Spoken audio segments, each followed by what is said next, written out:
संपूर्ण देशामध्ये राममय वातावरण निर्माण झालंय। पुण्यातील सोन्या मारुती चौकातून मोठी रथयात्रा काढण्यात आली। रथयात्रेमध्ये विविध कार्यक्रमांचं आयोजन करण्यात आलं। शोभायात्रेतून आढावा घेतलेला आहे आमचे प्रतिनिधी अमोल धर्माधिकारी यांनी।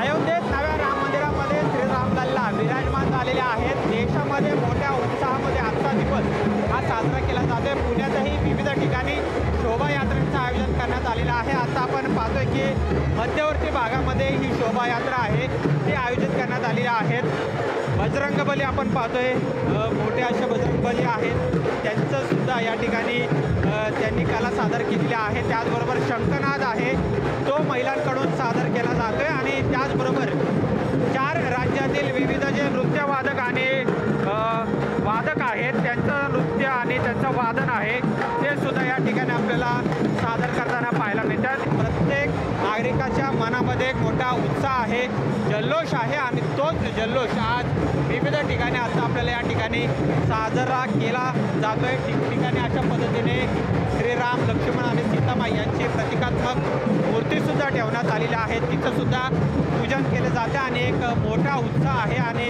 ठिकठिकाणी शोभायात्रा काढून देखील आजच्या या पावन दिवसाचं आज साजरा केला जातोय। कॅमेरामन सचिनचा अमोल धर्माधिकारी, लोकशाही मराठी, पुणे।